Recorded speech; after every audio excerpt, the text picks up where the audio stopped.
as it may be, and welcome all for attending the Board of Governors meeting. And we will begin with roll call. Larissa?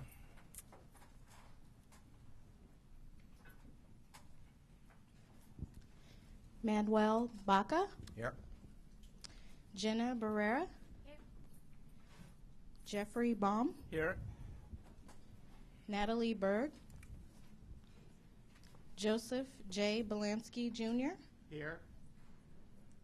Danny Hawkins. Lance Izumi. Here. Deborah Malumed. Henry A.J. Ramos. And Gary Reed. Here. Thank you, Clarissa. All right, I am very pleased this morning to have students from Mount Sac, and we have Marianne Tolano Levicki supervising them or leading them up here on the March to March, and we also have Karina Murriera, who's a student trustee at Mount Sac, and I'm going to ask her to lead us in the Pledge of Allegiance. Oh, that's great.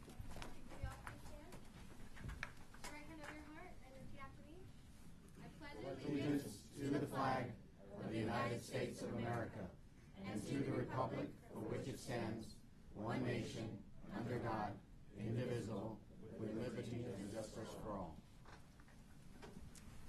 Thank you, Karina. I just have a few things to report, and then I'll turn it over to our chancellor. I want to thank Vice President Jeff Baum for an invitation over to Sunnylands earlier, I guess it was earlier this month. I had an opportunity to meet with Supreme Court Justice Anthony Kennedy. As you all know, Justice Kennedy is originally from California, born in Sacramento, and he has a particular interest in, of course, as Supreme Court Justice, ensuring that we all understand the Constitution, the Bill of Rights. He did spend some time the morning that we met with students from the College of the Desert and talking about the Fifth Amendment. And he, as I said, is very interested, of course, generally in the Constitution and the Bill of Rights. But more specifically, he's interested in engaging the community college leadership and the students in that discussion in the future. So, you know, we'll look forward to a little bit more, possibly an upcoming meeting, not with the justice himself, but certainly with those who are working with him to toward that effort of educating further on the Bill of Rights and the Constitution. I want to thank the Chancellor and Vice Chancellor Stewart and Mike McGee for the work that they did in preparing us for our trip to Washington, D.C. It was a very successful one. We had an opportunity to meet with numerous members of Congress, including Senator Barbara Boxer, who spent a good amount of time with us. It was a very engaging discussion. I think it's you know, it was an extremely worthwhile trip in just making sure that the members of Congress understand and the staff there understand better the priorities, the needs that the community colleges have in this state, and those particularly affecting students and student aid. I want to make sure that, of course, we thank the governor for the recent appointments, two of them, and want to congratulate Vice President Jeff Baum on his reappointment to the Board of Governors. Thank you. And also very pleased to announce again that Cecilia Estrolano, who is with Estrolano, Lesueur, Perez Advisors in the Pasadena area, has been named to join us. She won't be here at this meeting, but we expect her in May. And certainly want to extend our congratulations to her, and again thank the governor for those appointments. We are going to be joined this afternoon by President Napolitano of the University of California, and Chancellor White, the head of the California State Universities. And we, of course, all the members are very pleased that the Chancellor, Bryce Harris, has developed a very close relationship with these two other segment leaders and I think we can look forward to some great work from them in the future. And with that, I will turn it over to the Chancellor. Chancellor. Thank you, President Baum, members of the board. Just briefly, I do want to, since we met the last time, I want to acknowledge a change in our leadership lineup at the right over here. Michelle Goldberg, our used to be our part-time attorney, has agreed to take on the interim job as our general counsel. So please join me in welcoming Michelle.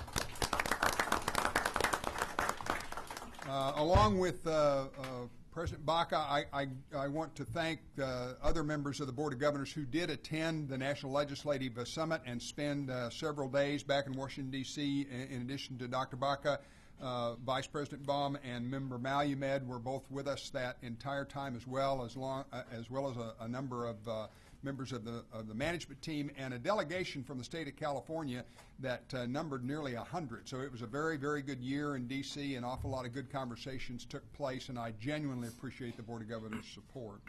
I also would report that I attended my first meeting of the bipartisan task force on regulation in higher education that was put together by 4 U.S. senators and is being facilitated by the American Council on Education. It's a very interesting group that's going to take a look at the increasing regulation on the part of the federal government of higher education, specifically in areas like the Clery Act, like in accreditation, like in financial aid. And that amount of regulation, which is increasingly burdensome, takes a great deal of staff time, which translates too often into money that can't be put into teaching and learning. So the ACE and the 4 U.S. senators are asking that we take a look at regulation and what might be reduced or cut back so that we can spend more of our energy doing what we're supposed to be doing, teaching students. It's also a pleasure to join President Baca in congratulating Vice President Baum and Cecilia Espinado in being appointed to the board. And it's really a wonderful opportunity because it happened in such a good time that we're going to take this opportunity today to administer the oath to Vice President Baum. And so I'm going to ask him to stand, and I'm going to repeat the oath and ask that he repeat it.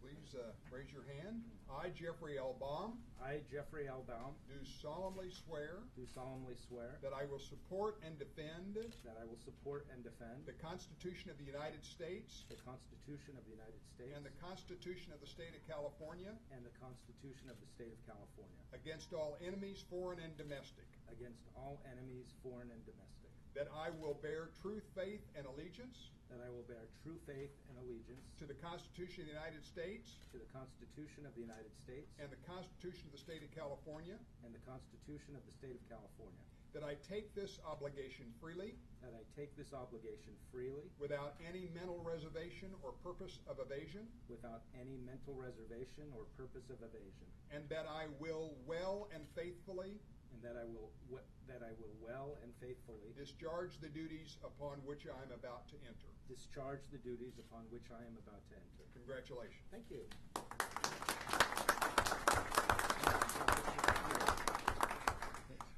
I want to take this opportunity to read to you just a section of the governor's press release on the appointment of Vice President Baum. Jeffrey L. Baum, 50, of Pasadena, has been appointed to the California Community College Board of Governors, where he has served since 2008. He has been Director of Communications and Public Affairs at the Annenberg Foundation Trust at Sunnylands since 2010, and an administrator at the University of Southern California's Annenberg School for Communication and Journalism since 2001. He was executive producer at C-SPAN from 1999 to 2001 and assistant vice president at Claremont McKenna College from 1994 to 1999. Baum was president of the Pasadena Area Community College District Governing Board in 2006 and again in 2012. He earned his Master's of Arts in Journalism from the University of Southern California. And again, on behalf of all of us on the board and all of us in California Community Colleges, congratulations. Well, Jerry. thank you. If you give me a chance, I just would love to say something, though, too. First off, I'm deeply indebted to the governor. I've had an opportunity to chat briefly with him and his chief of staff, Nancy McFadden, on a couple of occasions, and know that he's deeply committed to advancing community colleges and believes strongly in the mission of community colleges and how they are able to serve the people of California. One of the things that Mona Pascal mentioned to me when she called me about the appointment was that that one of the things that impressed the governor was my enthusiasm for the service to community colleges, and it is deeply sincere. I feel there's no higher mission and commitment to education and service than to invest in both the young people and the returning students and the students of all ages in this state. It's been a wonderful opportunity for me to provide public service, and not only is the mission something that I'm passionate about, but the Chancellor, your leadership and the leadership of your team have made this a real joy and privilege and an opportunity to serve that is deeply rewarding, and I'm honored to be able to have that opportunity to continue in this capacity. So thank you for that, and thanks to my colleagues. I know President Baca has been a role model for me, and I'm got my fingers crossed that we will continue in our service together going forward as well. Thank you, President Baca. That concludes my report. Okay, thank you both. Before we entertain a motion to for the consent calendar, I just kind of want to remind all of us that we do have a couple of members missing this morning, but you know, upcoming meetings, if there are any issues that they would wish to address, of course, with this meeting, we're always free to do so in our after our absence. But with that, I will entertain a motion to accept the consent calendar. Member Asumi first. Second by Member Belansky. Any discussion? Yes. I want to just do the thing I often typically do about the grants, is to highlight a few, because I think that it's, again, needing to be said very publicly, the kinds of things we support and work for.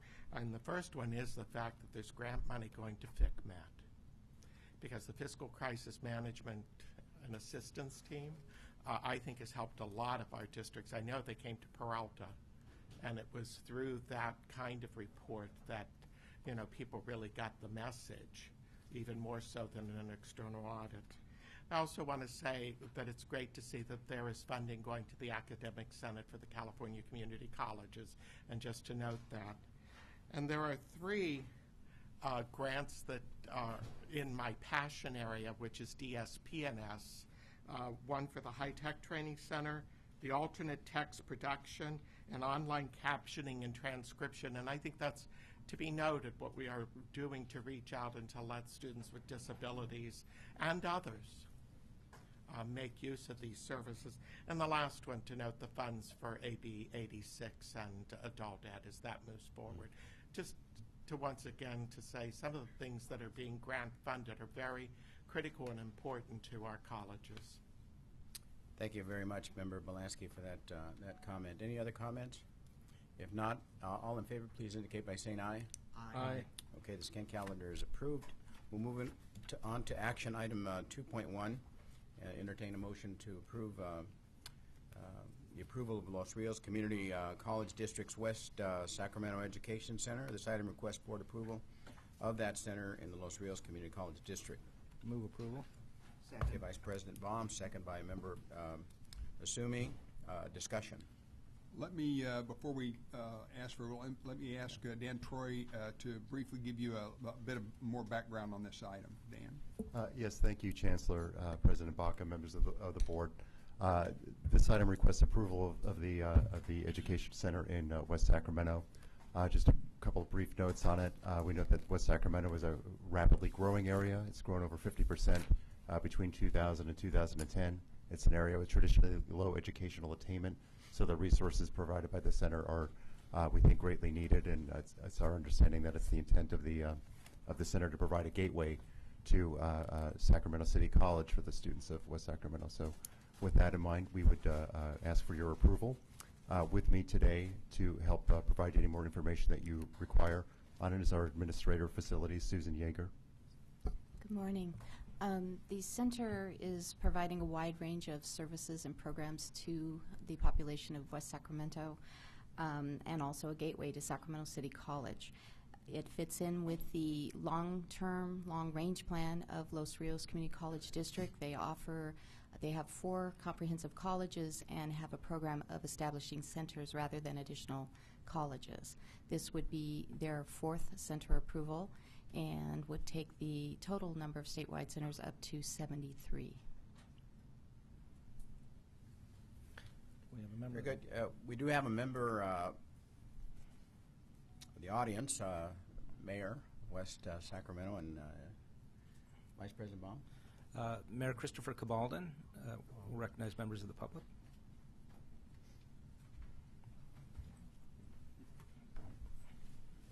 Thank you, Mr. President, members of the board, and particularly to the Chancellor. I am Christopher Cabalden. I'm the mayor of the city of West Sacramento. We are the industrial part of the Sacramento region, traditionally one of the most low-income parts of the Sacramento region, but also one of our major job centers. The 3rd largest job center in the region, but also the 3rd highest unemployment rate, and that can only be solved through the provision of high-quality community college services. When I first became mayor, this was a major priority for me, and the Sacramento City College was at the time offering a handful of classes at our local high school in the evening, and enrollment was declining and declining and declining and declining, and a lot of folks took that as evidence that there just wasn't an interest in education in the community.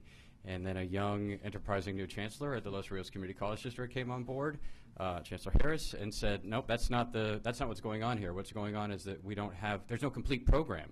You can't do anything at this center. You can take 1 class and then you're done.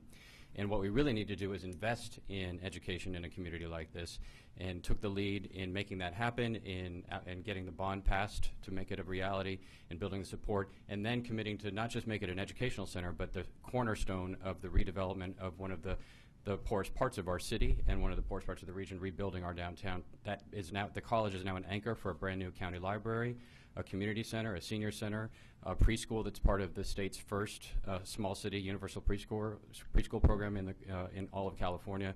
Our city hall, we have a new streetcar line. All the transit lines were rerouted to go directly to this community college campus.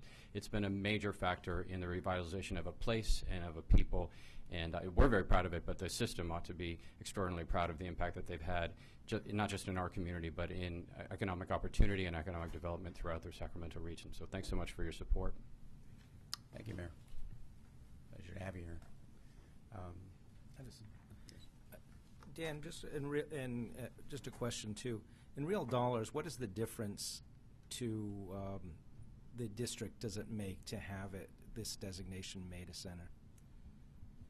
Yes, gaining state approval of the center awards it another about $1.1 million or so through our state apportionment. Mm-hmm. So those dollars allow the center to expand their services to the community. It also allows the district to be eligible for capital outlay funding should there be another state bond. And that money is directed toward what specifically? Is it more administrators? Is it more facilities? Is it, I believe it's a combination of programs in support for the community. There's certain fixed costs that are involved in managing an institution. Anytime you open the doors, you've got fixed costs for whether it's utility bills or having on-site administration or providing appropriate programs and services for the community. So it's all part of it. It's all of a piece. and then just one last question is, if this district gets an extra $1.1 million because of this designation, does it come out of somebody else's pocket? How does that work? Currently, how it happens is that it comes out of whatever allocation we receive in our schedule for growth in the subsequent budget year. They will not be funded in this current fiscal year. They will not receive funding until July 1. As it currently works, that will be dollars that come out of the growth allocation in the budget for whatever's provided. We are actually working with the Department of Finance to change how that is done. We think it should be considered a base cost in the system so that whatever growth dollars are provided are free and clear of those regulatory obligations. Joseph had a question. Member Melansky? It's a procedural question of things beyond the Board of Governors, and Chancellor Harris may know, but has this already gone as a substantive change to the Accrediting Commission, or is that the next step, or it's already happened? Yes, in fact, when you look at the development of these centers, facility approval by the Board of Governors, and approval by the Accrediting Commission can be interchangeable. They happen at different times. So it's happened already? Yeah. Thank you. Any other discussion? I would simply like to acknowledge and introduce to the group the Vice President of Instruction from Sacramento City College, Mary Turner, who's here representing the college today, and Deputy Chancellor John Sharp, who is here representing the district, and thank both of them and acknowledge the fact that just last week, Deputy Chancellor Sharp announced his retirement, a horrible loss for Los Rios, and frankly, a heck of a loss for the state of California. So thank you both for being here, and John, for your service. Can the board take action to require John Sharp to keep his job? We'll make that contingent upon this vote. That's right. Now, any other discussion? Okay, there being none, all in favor, please indicate by saying aye. Aye. Okay, action 2.1 is approved. Thank you. And now we'll move on to information and reports item 3.1. And Chancellor, you have a couple of very nice introductions to make here. I do have two tremendous guests, and I'd like to ask them to make their way to the front as I introduce them. It's really an honor and a pleasure to have the two university leaders in the great state of California with us today. Certainly, both of them need no introduction, but I will remind you that Janet Napolitano is the president of the University of California, and Tim White, the chancellor of California State University. And I'm going to join them at the podium. We're going to take a few minutes of your time to give you an update on a number of issues, and then certainly encourage and open up for questions from the board. So with that, I'm going to ask President Napolitano to begin the conversation as I join her. Well, thank you, and I assume this is on. It's on. Great. It's my pleasure to be here with you this afternoon. As you know, the three of us have been traveling together, meeting together with our staffs, really looking at how higher education is arranged in the state of California. So the three of us jointly addressed the University of California Board of Regents at its last meeting. We were before the legislature 2 weeks ago, and now we are here before this board, and we will finish with Chancellor White's board in a couple of weeks.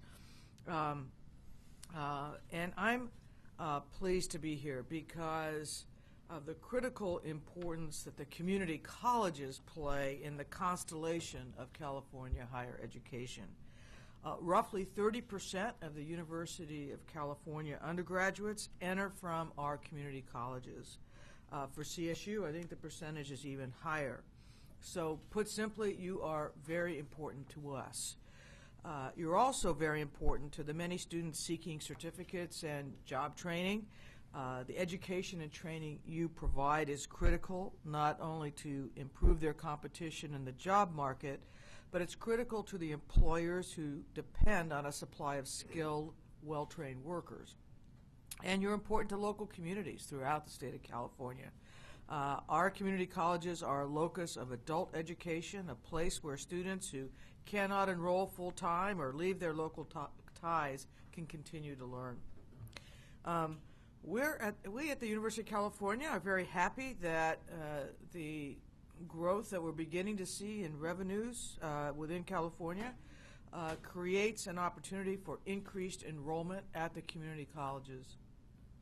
Because of the close interdependence among our three segments, this growth also creates a challenge for the University of California and for the state university system. We need to be ready with a place for those community college students who wish to transfer and who are qualified to do so.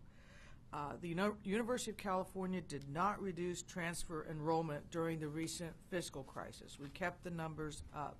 In fact, our transfer numbers are higher now than they were before the recession began.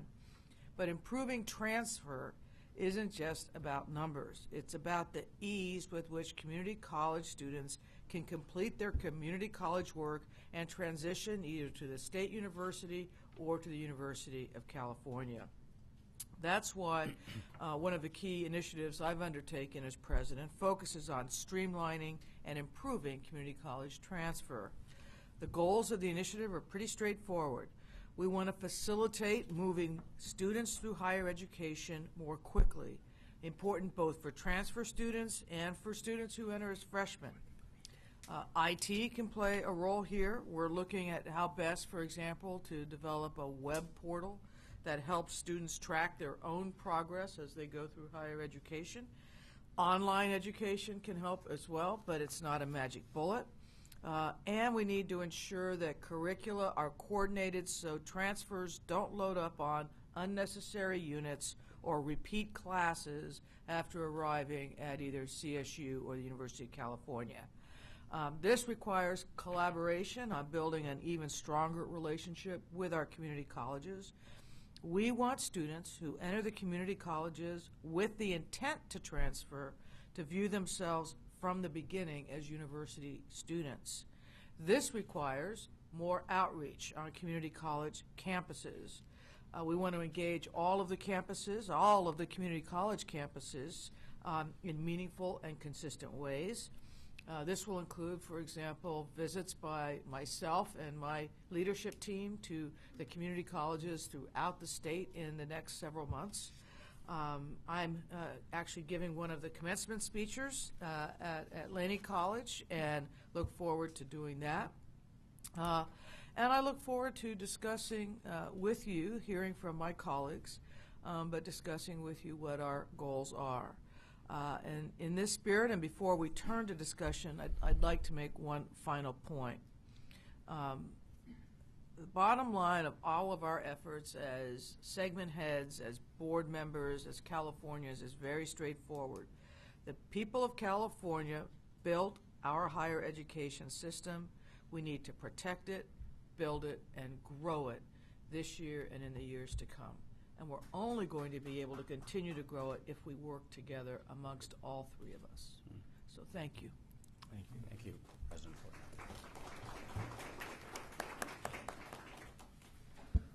Well, good afternoon. Bryce, thank you for having Janet and I join you. President Baca, members of the board, and to your community college leadership staff, it's a pleasure to be here. I shared Janet's view about the importance of us doing things academically and procedurally and on the business side together whenever and wherever we can. It just makes good sense for California and for Californians' future. It's really not about the three of us and the systems we represent. It's about hope and opportunity for the students and families of California, and that's sort of the unifying theme that we are working hard together at. As Janet suggested, we have a little bit over 50% of our incoming students in any given year are transfers from the California community colleges, and they typically have graduation rates that are better than some of our native graduation rates when you calculate them out at the 4 and 6 and 8 year levels.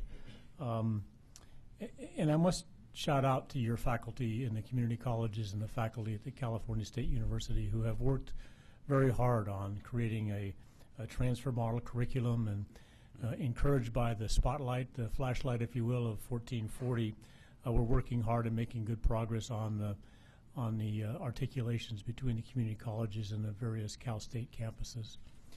And we are interested in working with you on a joint communication protocol. I know that three segments are in front of the legislature with seeking some money to market and communicate to our students with social media and other means about this availability of these transfer curricula. Once they know that they are there, then the chances are that they will use them.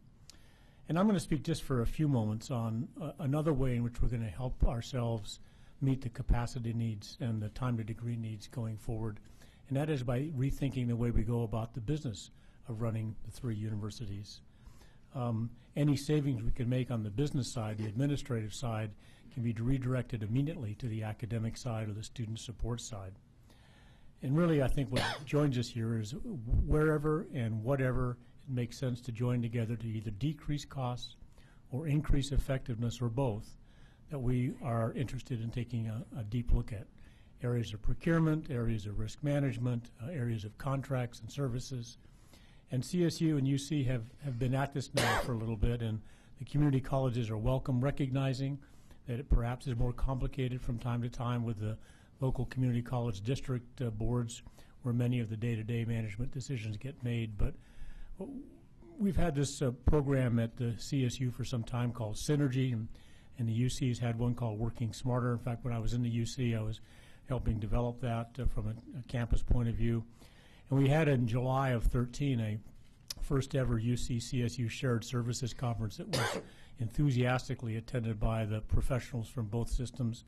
And they're now planning the next major conference, and we'll be inviting the community colleges to be a partner in helping develop that agenda and participating as well. And in addition to the shared services, we're interested in creating collaborations and coalitions as well for coordinated and cooperative procurement, and the East Bay campus of Cal State has offered to host that conference. You know, the three of us together, anytime we can join all three of us, and sometimes it'll be pairwise, and sometimes it may be regional in the Bay Area or down in the LA Basin, and so it'll be subsections of our systems. But that size enterprise has the very robust ability to define the marketplace, by leveraging our combined sizes, and to bring in multiple contracted services or products that meet our base terms but at a lower per unit cost. I mean, we all use, well, maybe we don't use paper anymore, but I guess we used to, right? Or pencils or laptops or towels or things of that nature, test tubes. If we can lower the per unit price and then let individual places buy at a lower cost, that's money saved that can be redirected to the academic side of the enterprise. We did this with the UC recently on some software licenses. Why can't we go beyond the UC and include the community colleges? And we've also done it by thinking of use of solar panels on our 23 campuses, and went together as a system of 23 to lower the per unit cost of those photovoltaic panels and cells. And it's just common sense things that we're trying to do that will, I think, if successful, redirect not only tens of millions, but probably hundreds of millions of dollars collectively to our students and to our faculty and staffs and communities. Bryce? Thank you, Tim and Jen. I have some comments, but before I make those, I want to make a personal comment about my two colleagues.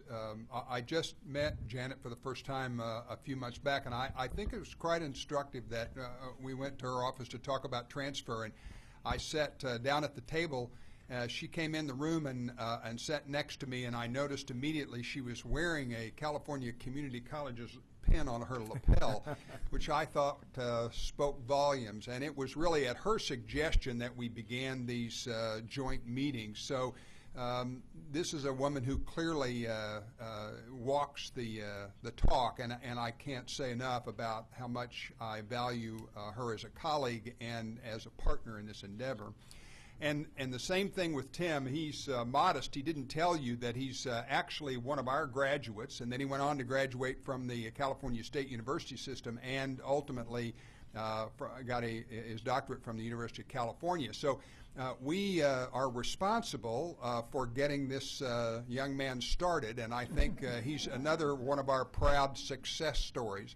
So when you have colleagues like Janet and Tim, I can't say enough about what that means for me leading the community college system and the three of us working together. I want to underscore something Janet said a moment ago, and that is that we have been blessed by the legislature and this year by the governor and his budget recommendation, and we are going to be able to begin to restore some of the access that we have lost.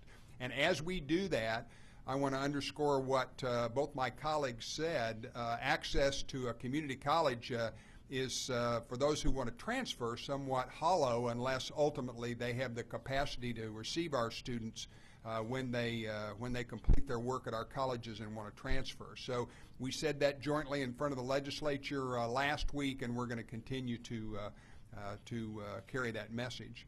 Among the three of us, am responsible for underscoring the area of outreach. As you heard President Napolitano say a moment ago, we are going to ratchet that up pretty dramatically. Not only outreach by the UC and the CSU on our campuses, but all three of our systems getting down even further into high school and middle school. We currently have joint projects at the 8th grade level, but our intent, and have reached out to Superintendent Torlakson and asked that he help us to reach down into the 7th grade. We find too often that students develop an opinion fairly early that college just is not in their future. They either can't afford it or they don't believe they have the background that allows them to go to college.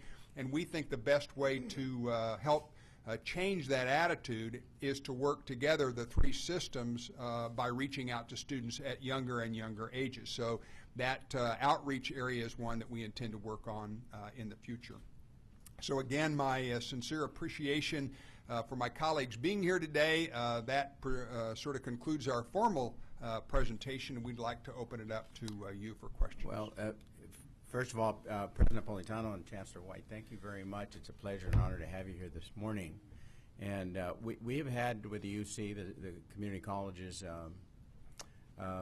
some really good work out of the Transfer Alliance program. Of course, more recently with the CSU, the build-up in the AA transfer programs, the articulation that's gone on between the community college and the CSU. It's great to hear you talking about things beyond that, because the more closely we can work together, indeed, there's more that we can do. And systems work together for a variety of reasons, or don't work together for a variety of reasons. But certainly having the three of you in the leadership capacity that you hold at the top, and being able to work as well together as you have been, and it's just the beginning, really says a great deal about our higher education in California. So I think we can all look forward to some really great cooperative efforts between among the CSU, the UC, and the community colleges. So I congratulate you for the work that you've done thus far, and we certainly are here to support that. And with that, I'll open it up for comments or questions from Member Isumi. Well, I'd like to reiterate President Baca's thanks to President Napolitano and Chancellor White for taking the time out of your very busy schedules to come and meet with all of us on the board here today and to discuss all these issues. And thank you, Chancellor Harris, for setting all of this up to allow us to have this discussion. And again, you know, I appreciate all your remarks about transfer. As you know, the community colleges has its student success initiative where we're trying to better prepare our students for your institutions. And you know, I'm glad that you're so willing to, you know, accept our students. I'm just curious that as you mentioned, President Napolitano, 30% of UC is our transfer students, and higher percentage at CSU.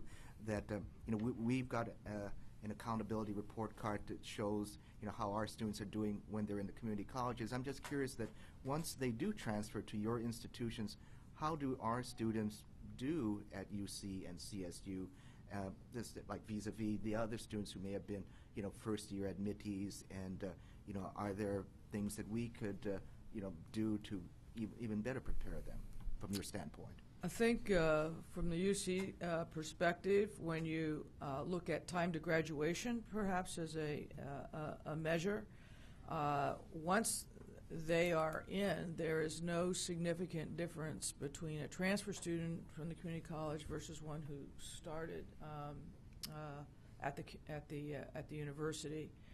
That being said, what we are concerned about are overlapping or redundant requirements between community college and the university. So what we're trying to do now is work to eliminate those. That's part of the goal of having a web portal that focuses on a student from the day they enter community college. It also goes to how articulation agreements actually work on the ground. But we have, like I said, there is no significant difference between transfers from the CC versus freshmen who originate at the university. It's an important question. I think for the California State University, the success in terms of graduation rates for students who come out of the community colleges, either with an AA transfer degree or with just maybe a bunch of credits under their belt without a certificate or a degree, they tend to graduate at a higher rate, well into the 70%. So those students academically are more successful. I think, though, your question begs a very important issue that sometimes doesn't get identified. and that is fit. Particularly students who come to the California State University, whether de novo, straight out of high school or out of the workplace. Our students are older than the traditional 18 or 20-somethings on average. Many of them are going to school part-time, maybe parents are working 1 or 2 jobs or even full-time jobs and attending. And so when you come to when you transfer in, and it sort of reminds me of when I was young, I would get to a social gathering late, and I didn't fit because everybody had been together for a couple of years already, if you will, metaphorically. And so that's one of the things that we know, particularly for first-generation students and students who come from the lower economic strata of California, that feeling welcomed, feeling supported, feeling like you fit is as important, if you will, as the academic preparedness and the ability to do the academic work. And so we're really a work in progress to figure out how to make those students who come in with 60 credits on the semester schools ready to go, to feel like they are equally welcome as if you came on the first year, those first year experiences where you have cohorts and undergraduate. A lot of things reach out to first year students. I don't think we do as good a job reaching out to first year transfer students, and I think we'll even get greater success when we get that nut cracked as well. Thank you. Member Belansky? Just to say thank you for being here today. From my perspective, it's an honor that the leaders of the 3 higher educational systems of California are coming together, sitting here and sitting in other areas to make it known that, from my perspective, it sounds like that we're not in silos. Yeah. We're trying to break those down, and we're trying to make this about students who need an education in order to be very valuable and important in society, because you do need to be educated. And so I want to say thank you for that, because I do think that the dialogue and the commitment, I mean, I think that speaks to people when they see that, because then it's like, oh, okay. And I do think, as an articulation officer, that we do need to look at the streamlining, what happens when students do take all these extra units they don't really need because they don't know which school they're going to, and the articulation in the lower division is so different from one school to the next.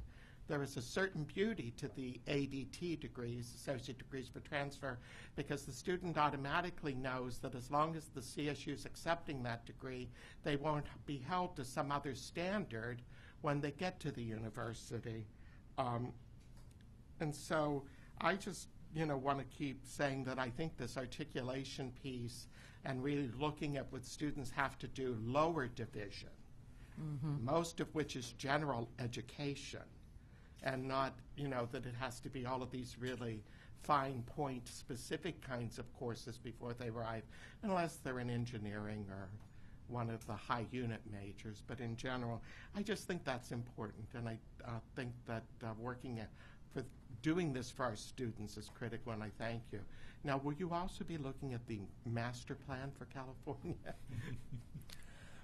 I think we're going to need to, and I think California is going to need to. And I say this a little bit with trepidation since I'm a newcomer, but I have the advantage, I think, of taking a fresh look. And I think the principles of the master plan are strong, and they make a lot of sense. But I think the logistics of the master plan don't fit with today's reality. One key example I would give you is enrollment and enrollment planning. If we want more of our young people to get a higher education, then we need to have a place for them to go. And if they go to the community college, then we need to have a place for them to go after that. And so that means the legislature and the governor, as they look at the support for higher education in the state, really need to be thinking about math, just what is it going to require to have the capacity for these young people so that they're properly prepared. So, as Bryce said earlier, I'm sort of the epitome of the master plan, still standing reasonably strong, a little tattered around the edge, just like the master plan. But Yeah, I'm not gonna tweet. and yeah, can you work on my elbow? So I used to say I went to college the last century, and one of the bright people in my office pointed out it was actually the last millennium. And every course I took at Diablo Valley Community College transferred to Fresno State University. And then in 2009, one of my boys finished the ATD degree also at DVC, and all 60 of those credits transferred to the East Bay campus, where another 60 got him a degree, and now he's employed. So he got a 4-year degree, 2 years community college, 2 years Cal State, and now works in San Rafael making films with Indigo Films. So when I know it can work for a guy like me, and it can work from a guy like one of my sons, Alex, I just know we can scale this thing up. And I think that's our challenge, is to communicate it, is to scale it up, is to take the mystery out. And I share Janet's angst about capacity getting better earlier in the pipeline, if you will, of higher education. This last fall, we turned away a little short of 30,000 fully qualified California residential students whose families had sacrificed, who kids had passed A to G and taken AP classes, and there was no room at the inn. And I think next fall, barring any significant changes in the funding, we're going to be doing the same thing. And that seems to me to be a violation that all three of us need to work together with one voice in Sacramento at the legislature and with the executive office, that we just can't treat Californians that way. That if we say stay in school, take the A to G, do community service, take AP classes, work on the weekends with people in the burn unit, do all the things that develop the human soul as well as the human mind, and then say, just kidding, there's not room for you at a community college or a Cal State or a UC campus, that's a major violation. And I think as we come back to the master plan, we need to reiterate the value-based principle upon which it should be grounded and funded in a predictable and meaningful way, so we can all plan and families can plan. And that's something that if we did together would be much more powerful than one voice at a time. It's not about us. It's not about this board. It's not about the regents or the trustees. It's about students and their families and their communities and the future of California's economy and social structure. That's what this argument, this discussion is all about. Thank you, Chancellor. You just reminded me that I got some great, absolutely. You just reminded me that I got some great counseling in the community college as well, and managed to transfer all my credits to Cal State Fullerton. So, if we can provide the guidance and help, I'll go check on your transcript and see how that goes. Vice President Baum? I just want to add my voice and express my enthusiasm for the direction that this is taken. I agree that we're at a dawn of a new era in California higher education, that we're able to, the fact that the systems are working together with the new leadership, and I not only praise President Napolitano and Chancellor White, but also their boards for the wisdom in selecting them to lead those systems and giving them the support to engage with all three sectors. I think that's something that will be a model not only for California for the future, but then for the nation, and it would be good for the nation. I wanted to pick up on the question about access, because that is an issue that our students have expressed to me in the past, is that they do everything they're supposed to do, and then there's no room at the inn for them, especially when they're trying to go, and there's so many impacted campuses at the Cal State, San Diego State, Cal State Fullerton. Students, I was involved with the Pasadena board, and they can't get access to those schools and where they want to. And so beyond asking the legislature and the governor to appropriate more funding, and you've mentioned that is there ways to increase efficiency so that we can devote more resources to access? Is there anything else that could be in the pipeline to also make sure there's enough spots available for the students who are able to transfer? Well, speaking for the California State University system, I think of access, in the old days we just say access got you into Fullerton. But that doesn't really communicate what the issues are today. And so now I think about access as access to degree completion. And that means you have to get into Cal State Fullerton or San Diego, any of the 23. When you get in, you have to access classes in the correct sequence in a time that fits around perhaps a working schedule or family care schedule, things of that nature. You have to access faculty members. You have to access financial aid professionals and healthcare people. You have to access the entire ecosystem. So how do we do that? Some things require human contact and discussion. Some things could be done better by using technology. So we're actually investing in a lot of electronic advising technologies, course schedulers, things of this nature. So I could plug in, I have to work Monday, Wednesday, Friday from 9 to 12, and Tuesdays and Thursdays I can start at 7, but I have to be done at 4, and my major is biology. And these are the classes that I have taken, and the computer will tell me, next semester you need to take these classes. Here they're available around your other commitments of life. Boom, do you want to take this schedule or not? That way we can get students, by using technology, very low cost other than the initial investment, to figure out their matriculation plans in an effective way. Finally, I would say for us, capacity will be built by getting more students to degree sooner. If you think about us as a pipeline, if we increase graduation by 10%, which is our goal for the next handful of years, that's 10% of 357,000 undergraduate students, 450,000 students total.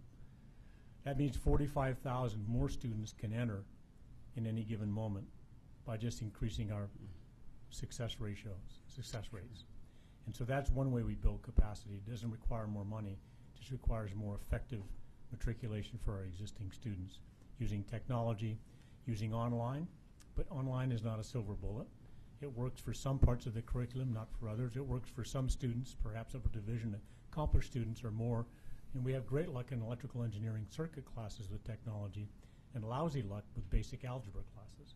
So students at different points of the learning curve, different points of the backgrounds, different points of their passage through the college experience can use technology. It's up to us to decide and figure out where we can use it effectively, cost effectively, but also effective for the educational piece. So those are the ways we build capacity, rather than going out with our hand out. But we are making the case. I think all of our systems are still, like the rest of California and the nation, are still recovering from the recession. And even though the tides have turned and there's more general fund being invested, I'll just speak now for the CSU, we're still several $100 million below where we were in 2008, even though we have a few more students than we had then. And so I think that the issue that we're rolling in new money and can do a lot of new things has to be put into context of the hole that we're digging our ways out of. Not rebuilding things that used to matter, but redesigning things for the future using technology whenever and wherever appropriate. Thank you. Yeah, I'd like to make just 3 points there, because I think that also goes to an important. We've got to do our part. We just can't be supplicants in Sacramento saying, give us more. That's not a persuasive argument. I think that when we look at what is our existing capacity, well, we know we have, as we build out UC Merced, we will pick up 3,500 more seats by the year 2020. We know we currently have on board 7,500 students for whom we effectively get no state funding, but because we didn't cut back on transfer students in large part, we have them on our rolls. So we need to get caught up with those. We need to be working with Chancellor Harris in particular in terms of what is the future looking like? How many students are coming into the higher education process, so we can see how many can move, and look at things like sharing his wizard scheduling technology. I need that for my schedule, by the way, and other things that we can do to facilitate students. And keep in mind that the more we get students through their bachelor's degree in 4 years as opposed to 5, that effectively opens up another seat. So really working with these students to get them through in what we all viewed as the traditional time, which was 4 years, really helps open up capacity that we otherwise wouldn't have. And if I could just add one more item to that, I think that sometimes it's confusing, but in fact, reasonably funding these systems, not necessarily adequately, but reasonably funding them, would make the movement of students through our systems much more efficient. Too often, students at a community college who can't get into a CSU or UC end up staying at a community college, taking more units. The same thing can happen at UC and CSU. If a student can't get the class they need to finish, they continue to take other classes. And so by grossly underfunding the systems, you exacerbate the inefficiency of the systems. And so as the resources return, if all three of our systems are funded in just a more reasonable way, I think you'll see that throughput of students smoothed out and opening up seats for more students in the future. Just my last question. There are calls within our system from various campuses that they want us to explore offering baccalaureate degrees in vocational subjects. What's your opinion about the best way to approach that question so that we do it in alignment as opposed to in a way that could be more dysfunctional? Well, I think I think we would want to see it approached in sort of really a business kind of setting. You know, what is the needs assessment? What isn't? Not only short term but long term, geographically distributed. I mean, all the things that go into needs assessments from a business perspective. And then secondly, I would think that no matter how so is there then that would lead to the question: is there unmet capacity that's going to be a problem for the long run or the short run that requires more degree production? Then I think you get into the conversation about what's the most effective way, both financially and other considerations, to reach that. I think I'd be very happy to be part of those sort of discussions that look at the entire ecosystem. So one of the areas, for example, that I know has been in a lot of discussion recently is in the area of nursing education. Well, there's one thing about nursing education that is campus-based, with laboratories and simulation labs and faculty and not only the sciences but the art and practice of nursing. But then there's the clinical sites. And the clinical sites, I know this from my work in the UC before, where we established the first public medical school in California in some 45 years in the inland Southern California area, is that how many clinical sites are offered the training of physicians. And that example for nurses in the current discussion is as important as how many sites are there on campuses or throughout the communities. So I would just say let's make sure that that we go at this in the sense that understanding all of the moving parts before making any decisions is exactly the right way to go forward. And again, it comes down to how do we best serve Californians and California's long-term interest. Well, in many ways, the area of career technical education is one that's a bit more complicated than our traditional delivery, but it's one that's vitally important, as you both know, and all three of you actually.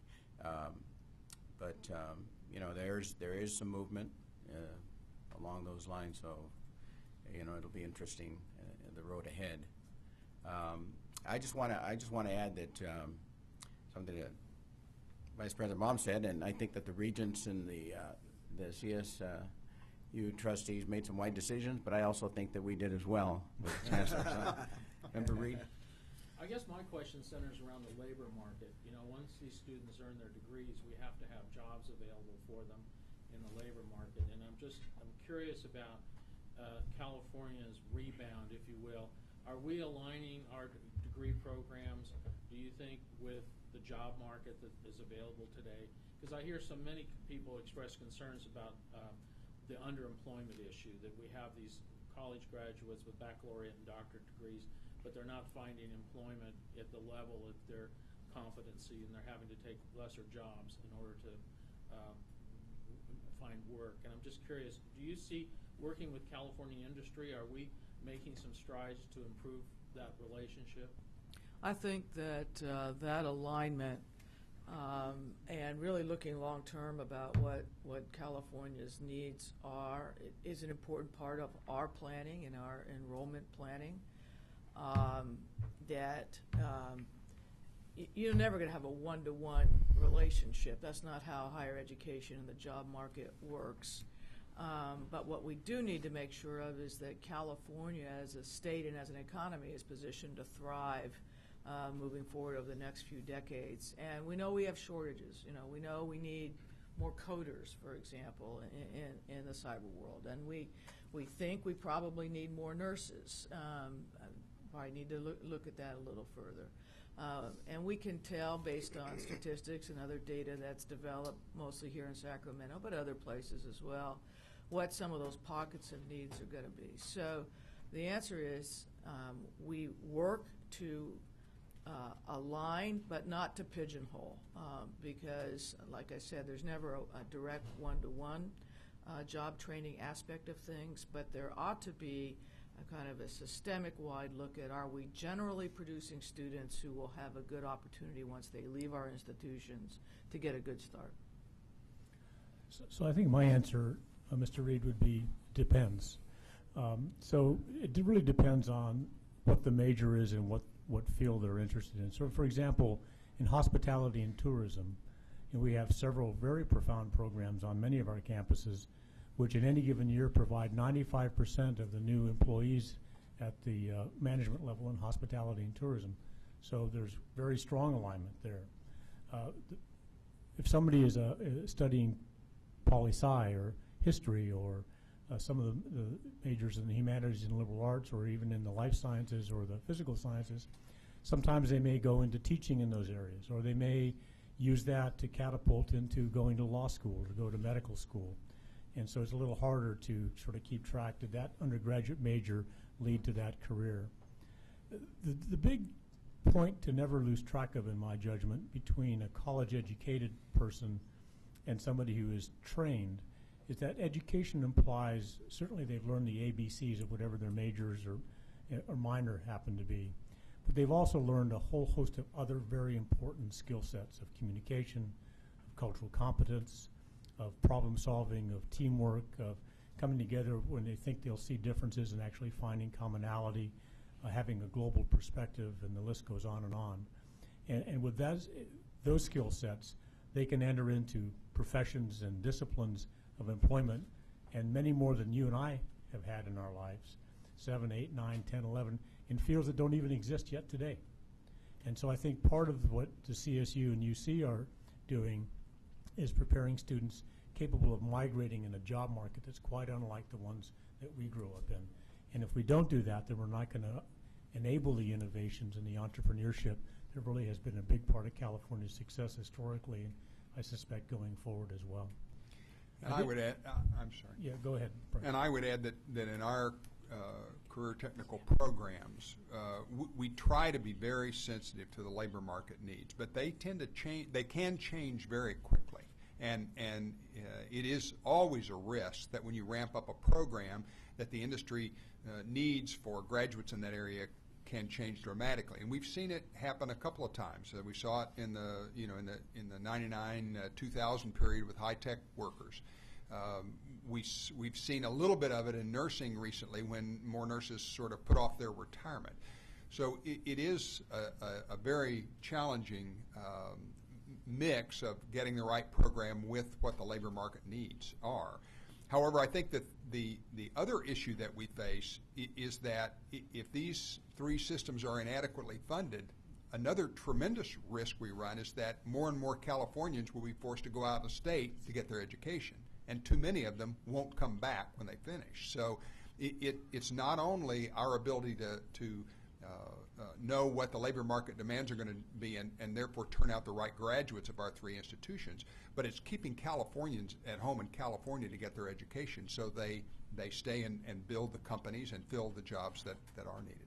So, for example, in high tech, in engineering, in healthcare, if we can't offer enough education in those areas, in those very important labor market demand areas, students will go out of state to get those degrees and certificates, and then they won't come back. If I may just add on to Bryce's thoughtful comments there, he said a couple times sufficient resources, and clearly that's a big piece of this.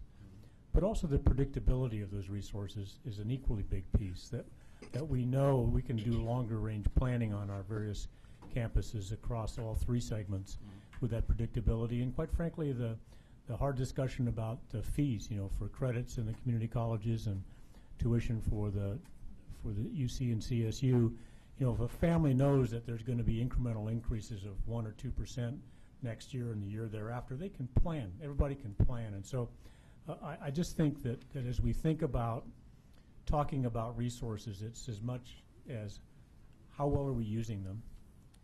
Can we demonstrate that we are as effective and as efficient as possible? Or are there more places to find more efficiencies? Secondly, what does it really take to run the enterprise to serve California's future? And thirdly, if there are incremental costs coming from the state or coming from students, let's keep them modest, let's keep them predictable so everybody can plan, make sure financial aid aligns with costs going forward. I think that really makes the system work a lot better together than the mid-year, oh my gosh, you know, X% increase in something or 10% decrease in class availability because of some sort of lack of good planning. So I think planning and doing them as every system has its own way, but I think staying connected on that so we all sort of move together makes a lot of sense to me. Member Sumi? One of the challenges facing all three of our segments is basic skills proficiency. And I just had a question, maybe first directed to Chancellor White. The CSU was the promoter of the early assessment program in the 11th grade, and ideally that would have informed students that they needed to bone up so that by the time they got to higher education that they would have the proficiency in basic skills. I'm just curious, now that that program has been going on for a while, what you found and how your relationship with K-12 has been in terms to both of you in terms of reducing the need for basic skills courses. So the early assessment program has been a remarkable success, and when done correctly. So when it's administered and a student is identified, look, in your senior year, you're on track to be eligible for university life, except you need a little more mathematics. Where it does fail is when the student doesn't take that mathematics in the 12th grade. They get senioritis somewhere in August and forget about the fact that they were given strong advice to take certain skills. But we'll continue that program, although there's a little bit of a administrative glitch this year going into the new Common Core standards. We're going to continue to have that assessment, which has helped us, help students a lot. We also are ramping up our efforts on summer bridge programs. So students who come with some developmental needs, some college preparatory needs to come to a campus for 2 or 3 weeks or 4 weeks before they start in the fall to work on the basic mathematics or writing. Does a couple things. One is it helps them with those basic skills. But perhaps, again, this is where the uniqueness of our students, who are many are first generation and come from low income, if they spend some time on a campus, they all of a sudden realize, you know what? Shoulders go back, head comes up. I belong here. I'm challenged, but I'm supported. I can do this. And for those who come out of a lack of opportunity for things beyond their own doing, often that enculturation, if you will, that I can do this is a huge part of their persistence and their ultimate success. And so we're going to continue to invest in those kinds of programs as well because they really do demonstrate marked improvement in first year to second year persistence and shortening time to degree. Yes, and we the summer bridge type programs, things of that sort, are things that we are supporting as well. It's just a further illustration of how the three systems are aligning and working together. We are working with the community college counselors themselves on what advice they should be giving the students they're counseling. There are a whole host of things, but the key thing is if they can get in, they're situated to do well. The admission standards are such. So it's really just making sure they stay on track through high school to community college, take the right courses, do well, have some transition help for them, and also some student affairs support for them when they start. But then they can do it. Thank you. Okay, any other questions? Any final thoughts or comments? Want to thank both of you especially for being here today, and of course not only thank you for the work that you're doing now, but the work that very significant work that you've done over your career. So thank you very much. Look forward to having you maybe back with us again. Chancellor Harris, thank you for setting this up, and let's wish us a lot of luck. There you go. Thank you very much. Thanks for having us. We'll now take a 10-minute break.